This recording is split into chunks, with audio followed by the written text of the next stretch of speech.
agreed upon date. A few hours before the interview, Scott's office abruptly canceled and said that they weren't interested in rescheduling. It, of course, at least to me, is quite apparent that they looked at my channel and found out that I might have a bit of a different take on the situation, and my show might include questions that are uncomfortable to answer. But I wasn't actually looking for a confrontation. I genuinely wanted to understand how they were briefed and who was involved. I actually empathize with their desire to vote yes, and don't really hold it against them personally. This is even despite the fact they are confident enough to use such a strong term to describe the situation in Xinjiang and prop up the idea of even boycotting the Beijing Olympics, yet seem to lack the confidence to engage with potentially difficult questions. One of the things I really wanted to figure out was if there was any concern that the US government is putting so much money behind this narrative, funding overseas Uyghur groups millions of dollars and dedicating a lot of airtime towards it, and what this kind of effort usually means. We have a precedent for fake propaganda created to serve America's geopolitical interests, whether it be the weapons of mass destruction or fake incubator baby stories, and a host of other fake human rights abuses or false flag operations. And they have very good reason to want to disrupt China and its relationships. China's economy is now set to overtake America's sooner than expected. Resource-rich countries finally have a non-Western option for cooperative partnerships, China, and they're increasingly choosing that option, particularly in America's old stronghold of Latin America, countries who have suffered under the brutality of American government operations for a long time. Chinese telecommunication companies are offering new non-American options, which are of course being slandered as having back doors, according to the accusations of a country that has constantly wiretapped the phones of even allied countries. And there's an increasing risk that the renminbi will challenge the US dollar's global hegemony. We can see that with the potential of the digital renminbi and many other international settlements now being done in renminbi, effectively circumventing American sanctions, which are designed to strangle governments and kill its people. Add the context of Xinjiang being the site of Asia's largest oil deposits and the fact that it's a key doorway to China's Belt and Road Initiative, and that it suffered from pre-existing Islamic terrorism problems, the question suddenly becomes, how could you possibly not expect America to take a special interest in Xinjiang? And not because of human rights, knowing full well America's history. From what I've found about the initiative in Canada so far on my own, and with the help of a group called the Canada Files, there wasn't any meaningful pushback on the narrative or concern about being used for America's geopolitical interests. On the contrary, one of the main contributors was from the Uyghur Rights Advocacy Project, a Canadian NGO set up with funds from the NED, National Endowment for Democracy, or an organization who Max Blumenthal had pointed out that had its president say that what the CIA used to do covertly, they now do through the NED.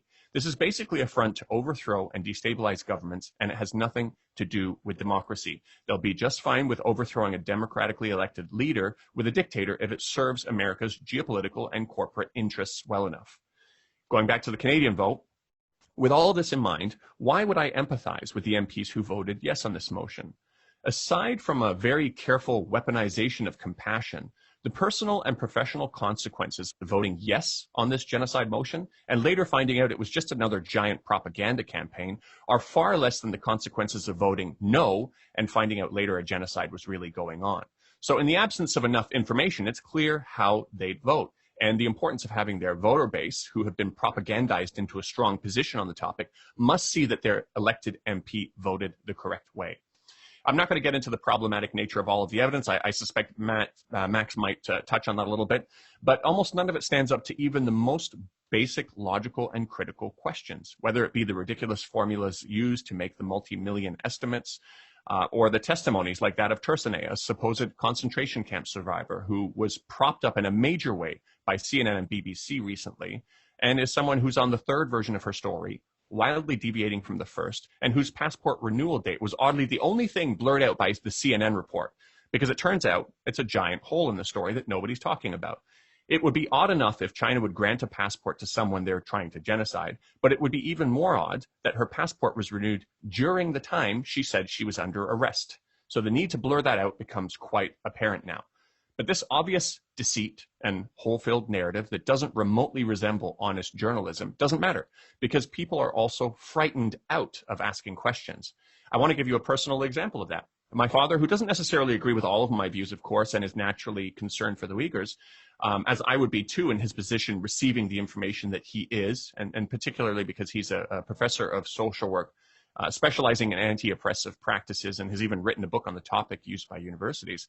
He actually does empathize with my point that anytime America says they want to liberate a people's suspicion, at least in regard to the true intentions, is probably a healthy thing to have. In an academic theology form he contributes towards, he asked the question whether we should be concerned about the intentions behind the narrative and if it really is in the best interests of the Uyghur population, or it's being used to satisfy some sort of a Western imperialistic agenda. His question was, how do we support the Uyghurs and how do we help them without being used as a tool? With this mild statement in mind, my father was labeled a genocide denier. Not even in a theology form full of academics was he allowed to ask a question or to even question the intentions, even as a person who is concerned about what might be happening in Xinjiang. Now, take that one step further. Imagine someone who actually is skeptical of the whole narrative and are seeing these massive red flags. There's no room for them in society to talk about it. Consent is being manufactured, scaring people into a specific narrative. Not only did we not learn about the risks of fake weapons of mass destruction like stories being accepted by the masses, but we didn't learn from the problematic phrase used by George Bush during that time. You're either with us or you're against us. There's no room to question the narrative. You can't stand in the middle while trying to figure things out. Instead, now, we're expected to believe that a population in China that has been growing faster than the majority Han Chinese, in part because they weren't subject to the one-child policy, where they have 20,000 mosques built for them, where their script is written on all the national currency, something we don't even do for our indigenous populations in Canada, where the biggest star in China is a Uyghur woman who was recently signed on by LV as their brand ambassador, where Uyghur kids can get into top universities easier than Han Chinese and have specific halal foods prepared for them in the canteen and prayer areas on campus. We're expected to believe that this population is being eradicated. It's a ridiculous statement, whether it be in a literal sense or even a cultural sense. I think it's safe to say, from historical precedents, the fact that America recently pardoned a convicted soldier who shot a 14-year-old boy through the head in Iraq, along with a number of other unarmed civilians, which barely made a blip in the news. The fact that, and this person was recently pardoned and released from his life sentence. The fact that we're not looking at how to hold Australia accountable for events we have literal footage of, where the SAS soldiers jumping out of a helicopter shot an innocent farmer face down in his fields who was holding his prayer beads. And the fact that the U.S. sanctioned not only the International Criminal Court members looking into U.S. war crimes in Afghanistan, but also their family members. This isn't really about human rights and a care for overseas Muslims. Hypocritical Western nations and problematic narratives aside, I want to talk about the risks that come from brainlessly swallowing and regurgitating this propaganda. 62% of Canadians now support a more hardline approach towards China. Americans have also been convinced that they need to be more aggressive with China. Consent has been manufactured for American warships to travel closer and closer to China's shores and to begin promoting a $27 billion plan, which is in an idea phase, to install a chain of missiles just outside of China's 9-dash line. That's a pretty interesting one also, because one of the biggest producers of anti-China propaganda was ASPI, a think tank funded by weapons manufacturers like Lockheed Martin, Raytheon, Boeing, and more. They produce China threat stories, then they profit from China threat prevention.